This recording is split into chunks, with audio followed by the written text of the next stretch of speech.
अफसर क्लासेस में आपका स्वागत है। आज हम फिर से बात करेंगे एंशिएंट हिस्ट्री पे और आज हम फिर देखेंगे चालुक्य का वंश। आज उस पर फिर से चर्चा करेंगे कि कौन से प्रश्न इंपॉर्टेंट है हमारा। लगातार ये हमारा चालुक्य वंश का तीसरा वीडियो है, देखेंगे जिसमें हमने पहले दो वीडियो में आपको हमने पढ़ा दिया है, वातापी पढ़ा दिया है और चालुक्य का कल्याणी भी आपको पढ़ा दिया है। आज हम बात करेंगे बेंगी पे और बेंगी में देखेंगे कि चालुक्य में बेंगी में कौन से प्रश्न एग्जाम से रिलेटेड है। बेंगी में वंश में ज्यादा आपको नहीं है, 2-3 पॉइंट फिर आपका इंपॉर्टेंट है। फिर आज हम चर्चा करेंगे पल्लव वंश पे और देखेंगे कि पल्लव वंश से कौन से एग्जाम से रिलेटेड है। और हमारा जो एक है नी बैच फाउंडेशन के लिए, जो बिहार दरोगा और बीपीएससी के और जेपीएससी और यूपी पीसीएस के लिए जो आ रहा है इकोनॉमिक्स जो आ रहा हमारा पूरा आपको एक एक टॉपिक वाइज और चैप्टर वाइज आपका पूरा इसी चैनल पे आपको अपलोड किया जाएगा। तो कुछ ही दिन में आने वाला इकोनॉमिक्स का नी बैच आप इंतजार करें। फिलहाल आप हिस्ट्री पढ़े और हिस्ट्री में देखें कि अब हमारा जो एंशिएंट हिस्ट्री है समाप्त होने वाला है। तो चलिए कुछ ही दिन के बाद आपका मेडावल हिस्ट्री भी स्टार्ट हो जाएगा।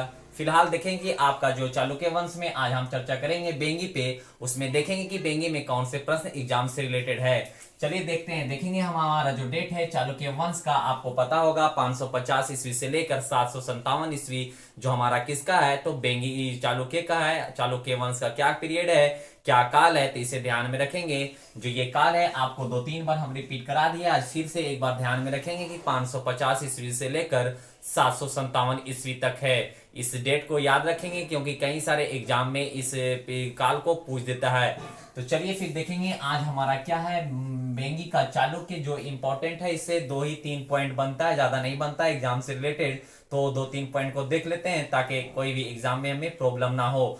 चलिए देखेंगे यह चालुक्य की सबसे कमजोर शाखा थी। ये भी पूछ सकता है कि जो चालुक्य वंश में सबसे कमजोर शाखा कौन था, तो आपको ये पता होना चाहिए पहले ही कितने शाखाएं थी। 3 शाखाएं थी जिसमें 2 शाखा आपको हमने पढ़ा दिया। आज हमारा ये लास्ट शाखा है जो बेंगी है, आपको हमने पढ़ा दिया, वातापी पढ़ा दिया और आपको हमने कल्याणी पढ़ा दिया। आज हम पढ़ रहे हैं बेंगी जो हमारा तीसरा है। देखेंगे जो सबसे कमजोर शाखाएं कौन थी, तो बेंगी थी जो थी हमारी सबसे कमजोर शाखाएं थी। तो ये आप ध्यान में रखेंगे। फिर देखेंगे आंध्र प्रदेश में बेंगी में थी, कहां थी, ये भी पूछ सकता है कि जो बेंगी थी कौन का किस जगह पे थी, तो आंध्र प्रदेश में थी। ये आप ध्यान में रखेंगे। बेंगी एक कमजोर शाखाएं थी और किस जगह पे थी, तो आंध्र प्रदेश में थी। इसे आप ध्यान में रखेंगे। फिर देखेंगे इस वंश का संस्थापक कौन है। जो हर एक वंश का एक ना एक संस्थापक होता है, हर एक वंश एक ना सबका कमजोर शासक होता है या आपका ताकतवर शासक महान शासक होता है, प्रतापी शासक जिसको बोलते हैं, और एक आपका अंतिम शासक होता है। तो संस्थापक इसे याद रखेंगे कि बेंगी का संस्थापक कौन है, तो विष्णुवर्धन थे, जो आपका एग्जाम से रिलेटेड है। तो इसे वेरी वेरी इंपॉर्टेंट कर लेंगे कि आपका जो है बेंगी वंश का संस्थापक कौन है, तो विष्णुवर्धन थे। इसे आप ध्यान में रखेंगे कि विष्णुवर्धन किनके संस्थापक थे, तो बेंगी वंश का संस्थापक कौन है, विष्णुवर्धन है। इसे आप ध्यान में रखेंगे। फिर देखेंगे इस वंश का कोई भी प्रतापी शासक नहीं हुआ था। जो इस वंश में थे सबसे महान शासक ताकतवर शासक, इसमें इस वंश में कोई नहीं था। तो इसे ध्यान में रखेंगे क्योंकि हर एक वंश में सबका प्रतापी शासक होता है, महान शासक होता है। तो इसमें आप ध्यान में रखेंगे कि बेंगी वंश में इसमें कोई भी प्रतापी शासक नहीं था, महान शासक नहीं था, क्योंकि एक ये सही कमजोर शाखाएं थी। तो इसमें महान शाखा रहती तो ये कमजोर नहीं रहता। तो इससे आपको पता चल जाता है कि इस वंश में प्रतापी शासक कोई नहीं था। फिर देखेंगे जो एक लास्ट पॉइंट हमारा है, इस वंश का सबसे योग शासक कौन है। योग मीन्स तो आप लोग जानते होंगे, जो पढ़ा लिखा जिसके अंदर नॉलेज है वो योग शासक था। तो इस वंश का योग शासक कौन है, तो देखेंगे विजय द्वितीय थर्ड थे। कौन थे, विजय द्वितीय थर्ड थे। इसे वेरी वेरी इंपॉर्टेंट कर लेंगे क्योंकि ये एग्जाम में पूछ सकता है कि बेंगी वंश का सबसे प्रतापी शासक कौन था।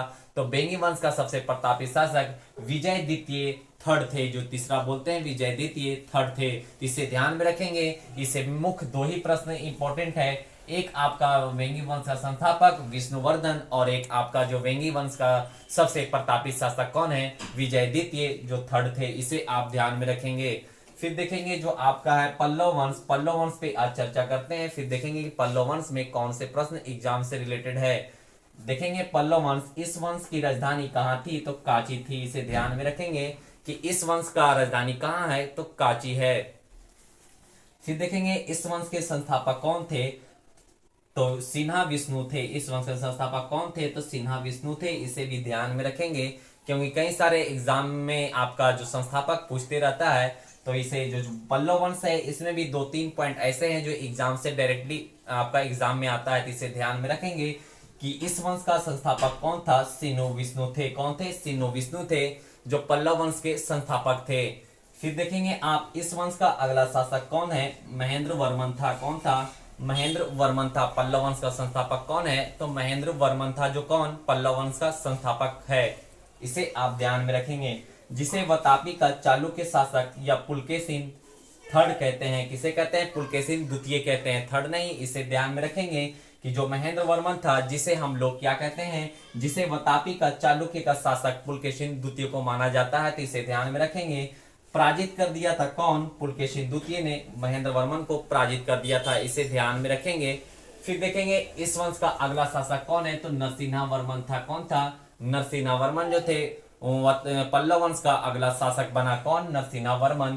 फिर देखेंगे इसके समय पुनः पुलकेशिन द्वितीय ने आक्रमण कर दिया। किसके समय? जो थे इस वंश का अगला शासक नरसिंहा वर्मन जो थे, इनके समय पुनः विक्रम द्वितीय ने, जो पुलकेशिन थे, पुलकेशिन द्वितीय ने पुनः आक्रमण कर दिया। और फिर आक्रमण करने के बाद किंतु पुलकेशिन द्वितीय को नरसिंहा वर्मन ने मार दिया और उसकी राजधानी वातापी को जीतकर वातापी कोण की उपाधि धारण कर लिया।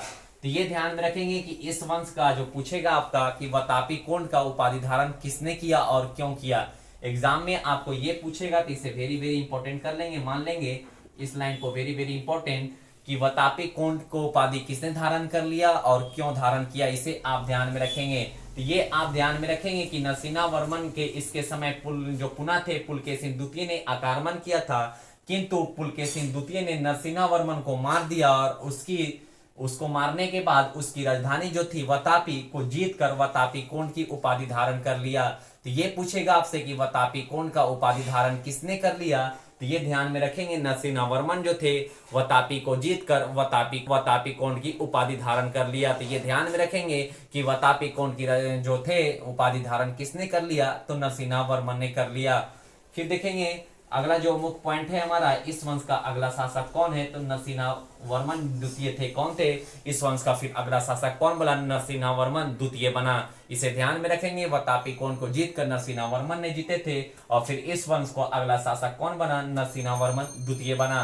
फिर देखेंगे इसके दरबार में जो दंड नामक विद्वान रहते थे, कौन रहते थे? इसके नरसिंहा वर्मन के द्वितीय के दरबार में कौन रहते थे, तो एक विद्वान रहते थे जिनका नाम दंडी नामक विद्वान रहते थे, जिन्होंने इस दास कुमार चरित नामक पुस्तक लिखा था। जिसने 10 कुमार चरित नामक पुस्तक लिखा था, कौन? जो दरबार में रहते थे नरसिंहा वर्मन के द्वितीय के दरबार में जो थे, उन्होंने एक पुस्तक लिखी थी जिस पुस्तक की नाम थी 10 कुमार चरित नामक पुस्तक लिखा था। तो आई होप, उम्मीद करते हैं कि पल्लव वंश भी आपको अच्छे से समझ में आ रहा होगा। मिलेंगे आपको अब नेक्स्ट वीडियो में। जब तक आप इंतजार करें, अच्छा लगा होगा वीडियो तो शेयर जरूर करें।